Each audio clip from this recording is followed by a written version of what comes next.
High class, कल हम लोगों ने देखा था पर्यावरण संरक्षण अधिनियम को, जो कि इसमें 2 क्लासेस हो चुकी हैं, तीसरी क्लास आज करनी थी। बस कुछ थोड़े ही सेक्शन बचे हुए हैं, वो कंप्लीट हो जाएंगे। बस आपका पर्यावरण संरक्षण अधिनियम कंप्लीट हो जाएगा, जिसमें हम लोगों ने कल पढ़ा था CPCB, केंद्रीय प्रदूषण नियंत्रण बोर्ड, स्थापना 1974, मेंबर 17, एक चेयरमैन, 16 अदर होते हैं। मिनिस्ट्री किसके अंतर्गत काम करती है? पर्यावरण एवं वन एवं जलवायु परिवर्तन मंत्रालय के अंतर्गत काम करती है। और सेक्शन 3 से 6 तक सेंट्रल गवर्नमेंट की पावर होती हैं, जो कि एनवायरनमेंट प्रोटेक्शन एक्ट के में जो भी कार्य करने होते हैं उनको डिसाइड करती है सेंट्रल गवर्नमेंट कैसे करना होता है। जिसमें सेक्शन 3 क्या कहता है? केंद्र सरकार प्राप्त शक्तियों का प्रयोग करने के लिए अपने कर्तव्यों को पूरा करने के लिए प्राधिकरणों ट्रिब्यूनल्स का गठन करेगा। अब आप लोगों ने देखा होगा, सुना होगा, पढ़ा होगा, NGT एक ट्रिब्यूनल है जो कि जिसका नाम है नेशनल ग्रीन ट्रिब्यूनल, राष्ट्रीय हरित प्राधिकरण। इसकी स्थापना एनवायरनमेंट प्रोटेक्शन एक्ट 1986 धारा 3 और कब हुआ था? 2018 में। और सेक्शन 4 क्या कहता है? केंद्र सरकार द्वारा अधिकारियों की नियुक्ति कैसे की जाएगी? केंद्र सरकार 5 क्या कहता है? केंद्र सरकार किसी व्यक्ति को, अधिकारियों को लिखित निर्देश दे सकती है। अब लिखित निर्देश क्या होते हैं? जैसे कि किसी उद्योग को बंद करना है, या कोई भी उसमें गलतियां आ रही हैं, कोई भी उसमें पॉल्यूशन कैसा क्या कर रहा है, तो उसको सही करने का आदेश दे सकता है। बिजली, जल, इन अदर जितने भी सोर्स हैं, इनका अगर दुरुपयोग हो रहा है तो उसके लिए लिखित रिटन में दिया जा सकता है निर्देश। 5 क्लॉज ये कहता है कि 5 में जो निर्देशों के विरुद्ध अपील जो है वो NGT में की जाए। अब NGT आपने पढ़ा ही है, 2010 में गठन किया गया था। सेक्शन 3 में किया गया, सेक्शन 3 के तहत किया गया था, एनवायरनमेंट प्रोटेक्शन एक्ट 1986 के तहत। अब सेक्शन 6 क्या कहते हैं? प्रदूषण को नियंत्रित करने के लिए नियम बनाने की शक्तियाँ केंद्र सरकार के पास होंगी। ठीक है, 3 से 6 सेक्शन हो चुका है जो कि सेंट्रल गवर्नमेंट के पास थी। अब आते हैं सेक्शन 7 पे। कोई व्यक्ति उद्योग प्रक्रिया या मानक से अधिक पर्यावरण प्रदूषण का उत्सर्जन नहीं करेगा। अगर करता है तो उसके लिए सीमाएं लगाई जाती हैं, फिर उस पर चार्ज, पेनल्टी वगैरह लगाई जाती है। सेक्शन 8 पर संकटमय पदार्थों के साथ काम करते हुए सेफ्टी का ध्यान रखा जाएगा, जिसमें हिदायत दी जाएगी या सेफ्टी गाइडलाइंस पहले आप लोग को जारी करनी होती हैं। जैसे कोई भी एक फैक्ट्री वगैरह लगाई जाती है, उसमें हिदायत दी जाती है, या तो सेफ्टी गाइडलाइंस और पहले जारी कर देते हैं। सेक्शन 9 देखेंगे, सूचना प्राधिकरणों अभिकरणों को जानकारी दिया जाना। अब जानकारी किसको दिया जाना? प्राधिकरणों और अभिकरणों को। तो यदि किसी घटना या गलती से पर्यावरण प्रदूषण का उत्सर्जन फैलाव मानक से ज़्यादा हो गया है तो जिम्मेदार आदमी को प्रदूषण कम करना होगा। अब इतना कंप्लीट हो गया था, इसके आगे हम लोग नेक्स्ट क्लास स्टार्ट करते हैं। लेक्चर नंबर 3, सेक्शन 9 तक हम लोगों ने देख लिया था। सेक्शन 10 देखेंगे।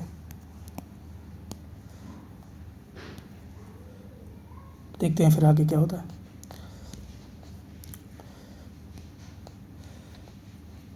सेक्शन 10 क्या कहता है? केंद्र सरकार द्वारा अपॉइंट व्यक्ति को किसी स्थान में प्रवेश तथा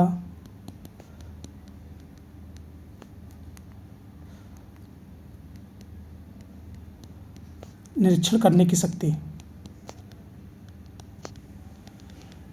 ये तो नॉर्मल सेक्शन है कि अगर सेंटर अपॉइंटमेंट कर रही है तो ये तो चार्ज दिए ही जाएंगे। अब हम लोग देखते हैं सेक्शन 11।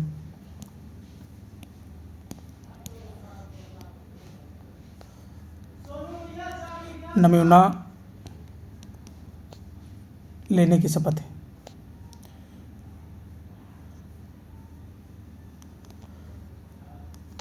मतलब जो अपॉइंटमेंट किया जाएगा व्यक्ति, उसके लिए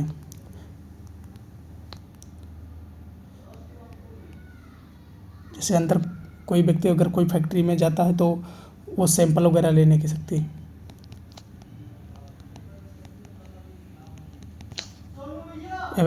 अपॉइंटमेंट व्यक्ति जाएगा जो कि गवर्नमेंट करेगी। कहाँ जा कारखाने, परिसर, स्थान। सिंपल कैसा ले सकता है?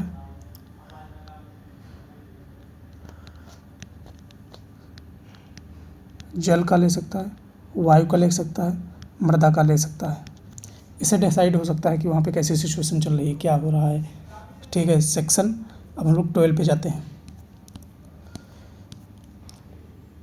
ये क्या कह रहा है?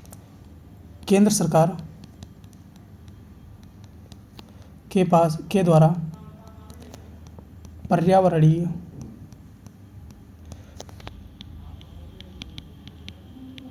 प्रयोगशालाओं की स्थापना।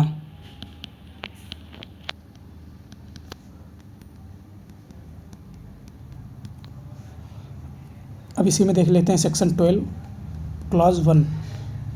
जो इम्पॉर्टेंट है वो हम लोग करा रहे हैं, जो कि एग्जाम के रिलेवेंट हैं। तो सेक्शन 12 का क्लॉज 1 देखते हैं। केंद्र सरकार की पर्यावरणीय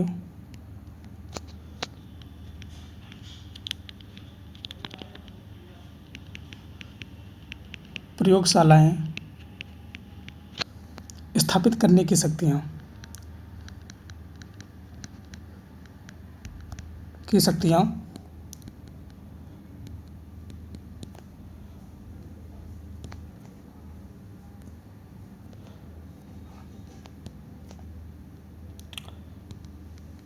संख्या कितनी होगी? 1 से ज़्यादा।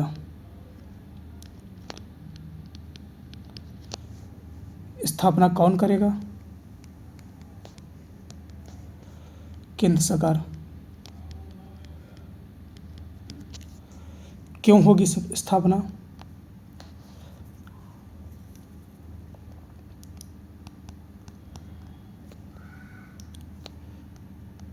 सेक्शन 11 नमूने की जांच के लिए।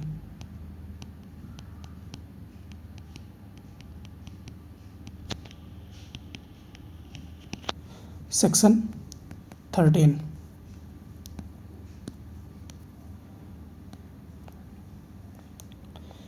सरकारी विश्लेषक।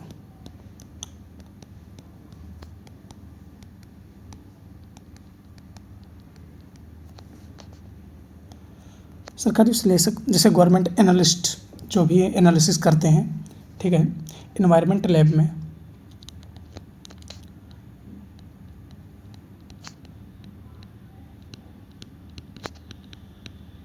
जो सैंपल लेते हैं सेक्शन 11 के तहत के एनालिसिस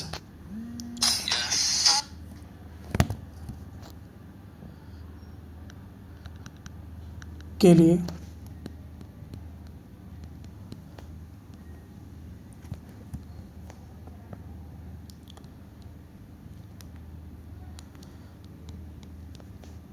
सरकारी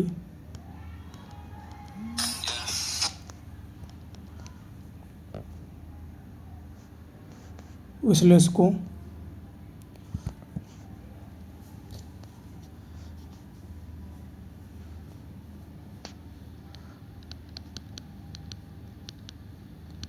की नियुक्तियां मान्यता दे सकेगा। अब सेक्शन 14 देखते हैं। सेक्शन 14 सरकारी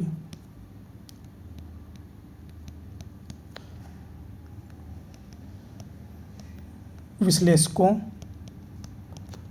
की रिपोर्ट हो गया। सेक्शन 15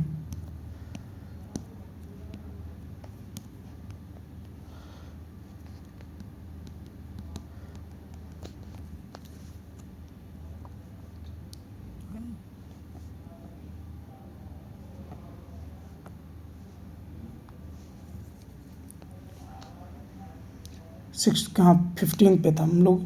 तो देखते हैं इस एक्ट के नियमों को ना मानने के लिए जो दंड की व्यवस्था है वो क्या की गई है। तो उसमें हम लोग देख सकते हैं कि जेल जो है 5 साल, जुर्माना 1 लाख रुपये, और ये दोनों हो सकते हैं। और यदि जारी रहता है, यदि जारी है भुगतान या जुर्माना, तो 5,000 रुपये पर डे। दोष सिद्धि में 1 साल बाद भी जारी रखता है तो जेल 7 साल तक। अब हम लोग आते हैं सेक्शन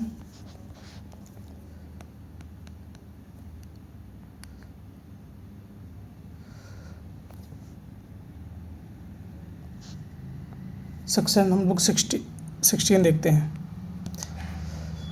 16 में आ जाता है, ये इम्पोर्टेंट भी रहेगा, कंपनियों द्वारा अपराध, पर्यावरण से संबंधित अपराध। इसमें क्या आएगा? दोषी में आ जाएगा जो जिसे जिम्मेदार जो अपराधी होगा।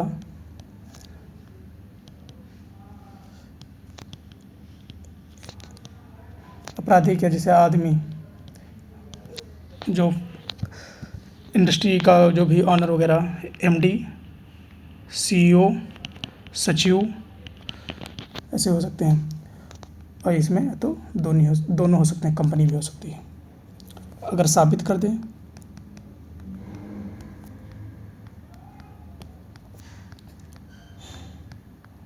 अपराध की जानकारी,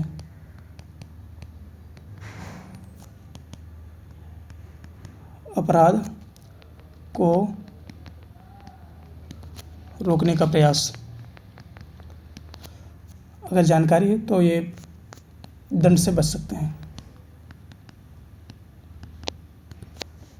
सेक्शन 17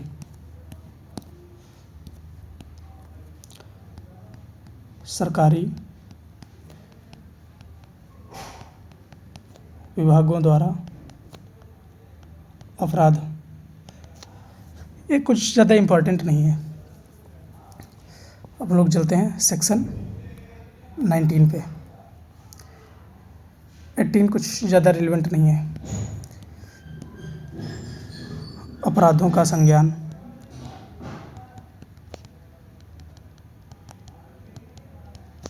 सुनवाई कौन करेगा?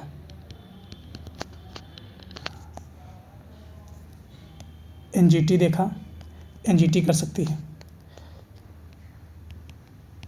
केस करने की जानकारी 60 दिन पहले देनी होगी। फिर सेक्शन 21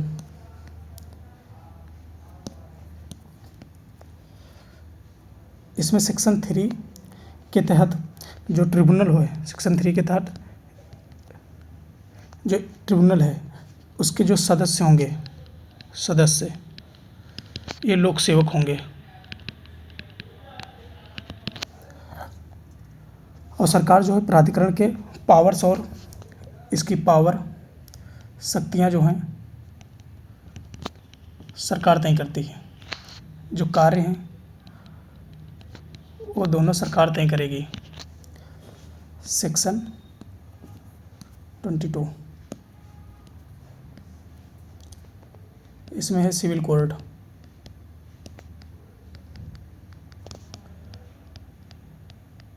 पर्यावरण संबंधी केस सुनवाई करने का अधिकार नहीं है। इम्पोर्टेंट कर लेना। सेक्शन 23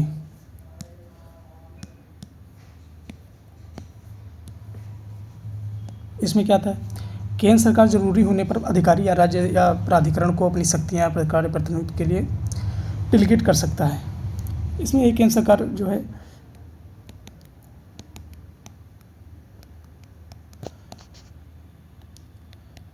सेंटर और स्टेट के अधिकारियों को शक्तियों के बारे में जानकारी दे सकती है। सेक्शन 25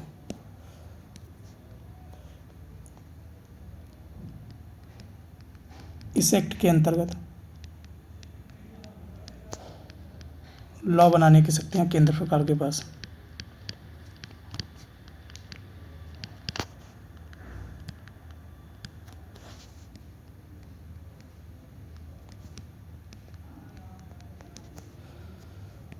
ये हो गया हम लोगों का एनवायरनमेंट प्रोटेक्शन एक्ट कंप्लीट। अब नेक्स्ट हम लोग देख लेंगे RTI, right to information act, सूचना का अधिकार। कल से हम लोग ये देखेंगे। Okay, thank you class.